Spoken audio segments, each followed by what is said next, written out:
Okay, let's get right into it. Welcome to today's Explainer, where we are going to fully unpack this fascinating civics chapter and answer a deeply counterintuitive question. Does sharing power actually weaken a country? We hear a lot about power dynamics in modern democracies, but today we're going directly to the foundational mechanics of how societies actually stay together. We're starting with a pretty provocative assumption today, the idea that sharing power equals dividing power, and dividing power, well, it ultimately weakens a nation, right? It's a super common fear. People think if a central government doesn't hold all the cards, the whole system might just collapse. But as we dig into this chapter, we really have to ask ourselves, is that equation actually correct? To figure that out, here's our roadmap. We'll define what power sharing is, look at the case of Belgium, contrast it with Sri Lanka, explore why power sharing actually matters, and then we'll test your knowledge. All right, part one. What is power sharing? Let's set the foundation. To really grasp the hurdles that modern democracies face, we've got to nail down a crucial term used constantly in this text, ethnic. Now, an ethnic group is basically a social division based on shared culture. People in the same ethnic group believe they share a common descent because of physical or cultural similarities. But here's the fascinating caveat.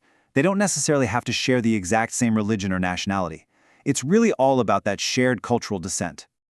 Moving on to part two, the case of Belgium, which is a genuinely complex puzzle. So Belgium is a pretty small European country. Just to put it in perspective, it's literally smaller in area than the Indian state of Haryana. But man, its regional and linguistic divisions present a massive challenge. You've got these distinct regions with a seriously complicated demographic overlap. Let's look at the national numbers for a second. Out of the country's total population, a 59% majority lives in the Flemish region and they speak Dutch. Another 40% lives in the Wallonia region and they speak French.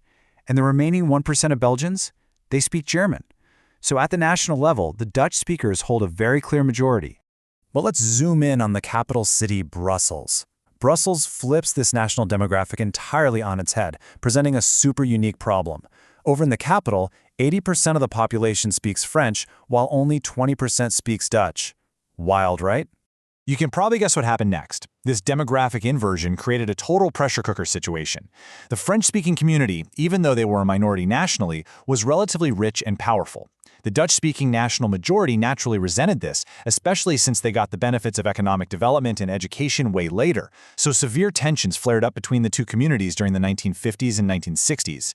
And because of that reversed majority we just talked about, the conflict was absolutely most acute right there in the capital city.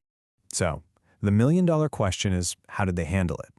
Well, Belgian leaders came to a pretty profound realization. They figured out that national unity was only going to be possible if they genuinely respected the feelings and interests of all the different communities. Instead of the majority just dominating, this realization resulted in mutually acceptable arrangements, like establishing equal representation in the central government.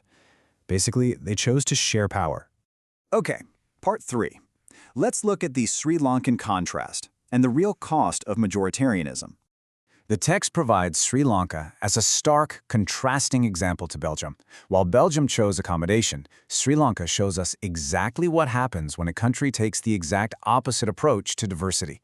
Think about the gravity of this for a second. If a majority community simply forces its dominance over everyone else and straight up refuses to share power, it doesn't make the country stronger. Instead, it fundamentally, and sadly, often violently, undermines the unity of the entire nation. Majoritarianism carries a devastating cost, and it proves that avoiding power sharing is actually the very thing that can break a country apart.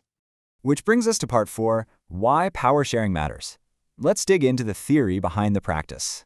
Having seen these two completely different stories, we can zoom out and extract the broader democratic theory from the chapter. The text gives us two main categories of reasons for power sharing. The first is prudential. That basically means making decisions based on prudence, or, a careful calculation of practical gains and losses. It's all about looking at the concrete, real-world outcomes. We can really look at this through two different lenses. On one side, we have prudential reasons. This stresses that power sharing brings about better outcomes and actively reduces conflict between communities, exactly like we saw in Belgium. On the other side, we have moral reasons. This emphasizes that the very act of sharing power is inherently valuable all on its own. Power sharing is kind of the true spirit of democracy, right? People simply have a fundamental right to be consulted on how they are governed. Ultimately, whether you look at it through a highly practical, prudential lens or a more moral, democratic lens, both paths lead us to the exact same conclusion outlined in the text. Power sharing is undeniably good for democracy, primarily because it actively helps to reduce the possibility of conflict between social groups. It's basically the bedrock of political stability. All right, let's wrap this up with part 5, testing your knowledge. Let's see what you think.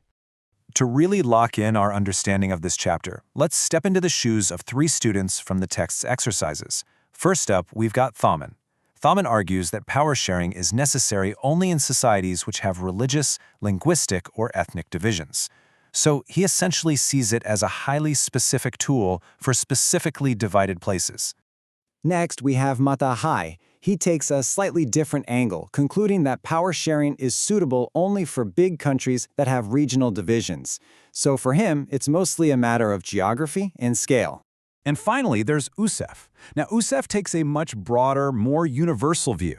He suggests that every society needs some form of power sharing, even if it is small or doesn't have obvious social divisions. So, thinking back on Belgium's practical, prudential choices to avoid conflict and the inherent moral necessity of democratic participation we just discussed, which of these 3 students do you actually agree with? Is it a strategy just for divided nations, huge nations, or literally every single society? Take a moment to really think about your answer. As you chew on that, I want you to think back to that very first equation we talked about at the start. Does sharing power really divide a country, or is it in fact the absolute key to keeping it whole? Thanks so much for joining me on this explainer. Keep questioning those assumptions, and I'll see you next time.